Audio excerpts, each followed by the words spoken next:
dan saat ini sudah dikenakan denda sebesar 48 miliar sesuai dengan luasan dan ukuran.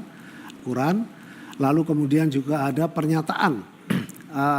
Tolong disampaikan juga slide berikutnya, foto-foto pemeriksaannya, dokumentasi proses pemeriksaan ini dilakukan. Lalu kemudian berikutnya adalah surat pernyataan, bisa ditampilkan surat pernyataan dari saudara A dan T untuk mengakui dan siap membayar denda. Terima kasih Ibu Ketua.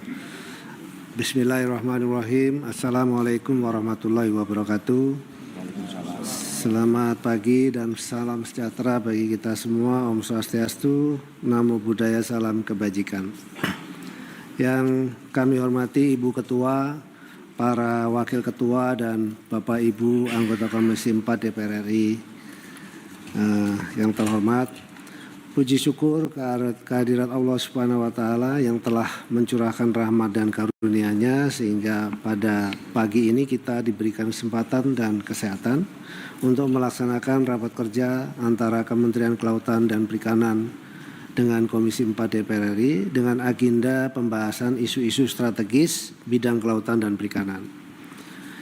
Ibu Ketua dan para Wakil Ketua serta para anggota Komisi 4 DPR RI yang kami hormati, menindaklanjuti kesimpulan hasil rapat kerja tanggal 23 Januari 2025 mengenai tindak lanjut penanganan pagar laut di Tangerang dan Bekasi, maka dapat kami laporkan tindak lanjut yang telah dilakukan sesuai kewenangan berdasarkan Permen KP nomor 30 tahun 2021 tentang pengawasan ruang laut dan Permen KP nomor 31 tahun 2021 tentang pengenaan sanksi administratif di bidang kelautan dan perikanan yang dimiliki oleh KKP sebagai berikut.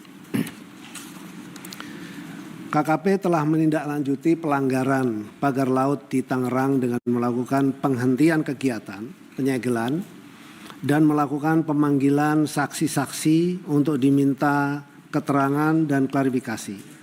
Berdasarkan hasil pemeriksaan dan bukti-bukti yang ada, maka telah ditetapkan 2 orang sebagai penanggung jawab pembangunan pagar laut, yaitu Saudara A selaku Kepala Desa dan Saudara T selaku perangkat desa. Pelaku telah mengakui dan bertanggung jawab terhadap pemasangan pagar laut serta bersedia membayar denda administratif sesuai peraturan yang berlaku.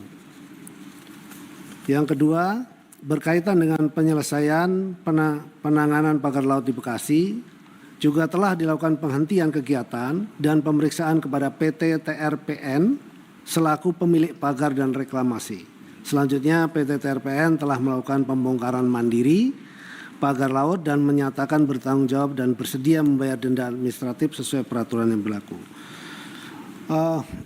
Ibu Ketua, para Wakil Ketua dan seluruh anggota, khusus untuk pagar laut di Tangerang, kami sekali lagi menyampaikan bahwa sudah ditetapkannya 2 pelaku setelah melalui sebuah proses yang begitu panjang. Jadi tidak sama dengan yang terjadi di Bekasi. Kalau di Bekasi ada penanggung jawabnya sebuah PT, jadi lebih jelas dan lebih cepat. Sementara kalau yang di Tangerang memang tidak diketahui siapa. Pada akhirnya melalui kegiatan penyelidikan yang dilakukan oleh Kementerian Kelautan Perikanan, dalam hal ini adalah Direktur Jenderal PSDKP, maka ditemukanlah 2 pelaku yang jelas dan telah terbukti secara nyata melakukan pemagaran, dan yang bersangkutan telah dilakukan juga penetapan sanksi administratif.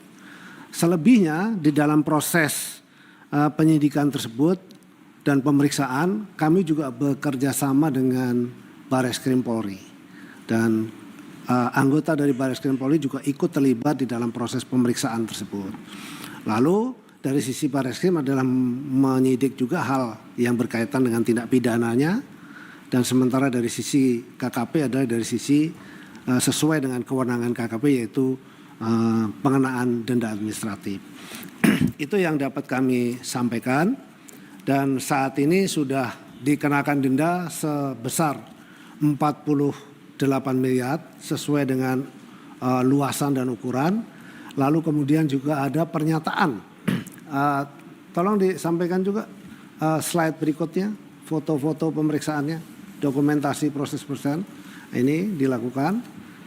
Lalu kemudian berikutnya adalah surat pernyataan, bisa ditampilkan surat pernyataan dari saudara A dan T untuk mengakui dan siap membayar denda.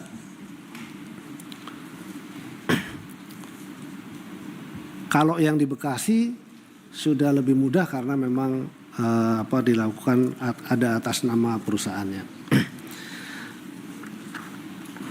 Yang saya hormati Ketua, Wakil Ketua, dan para anggota Komisi 4 DPR RI, selanjutnya berkaitan dengan ketersediaan ikan memasuki bulan Ramadan dan menjelang Idul Fitri 1446 Hijriah, KKP telah menghitung prognosa produksi ikan bulan Januari sampai dengan Maret 2025 sebesar 3,06 juta ton dengan rincian produksi ikan budidaya sebesar 1,59 juta ton dan 1,47 juta ton produksi ikan tangkap.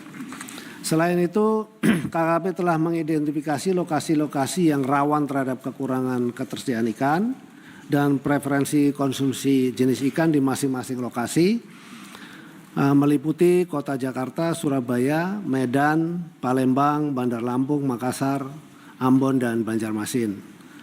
Berdasarkan hasil analisis dengan mempertimbangkan ketersediaan ikan dan kebutuhannya di masing-masing lokasi sentra konsumsi, KKP optimis bahwa ketersediaan ikan menjelang bulan Ramadan dan Idul Fitri 1446 Hijriah aman untuk memenuhi kebutuhan masyarakat. Ibu Ketua, Wakil Ketua, dan para anggota Komisi 4 DPR RI yang kami hormati, demikian yang dapat kami sampaikan. Sebelum itu, satu lagi untuk yang hasil kunjungan Ibu Ketua ke Jogja terhadap ketersediaan flag ice, kami siap segera menyediakan. Itu mungkin kita akan sediakan yang mini, Bu, karena itu pedagangnya cuma sedikit, tapi kita akan sediakan. Selanjutnya untuk yang di Malang, terhadap kenaikan harga karena cuaca, kami bisa memastikan untuk menyediakan stok dalam rangka kebutuhan di bulan Ramadan dan Lebaran. Dan berikutnya soal pengelolaan buaya. Saya kira untuk pengelolaan buaya kami menerima, dan terus terang memang sebelumnya tidak ada di kami, dan kami tentu akan segera menyiapkan seluruh perangkat yang bisa menangani soal buaya tersebut. Demikian yang dapat kami sampaikan kepada rapat kerja kali ini. Selanjutnya kami mohon saran, masukan, dan dukungan dari Komisi 4 DPR RI untuk upaya perbaikan pelaksanaan program dan kegiatan pembangunan kelautan dan perikanan. Terima kasih. Wabillahi taufiq wal hidayah. Wassalamualaikum warahmatullahi wabarakatuh. Om Santi Santi Santi Om.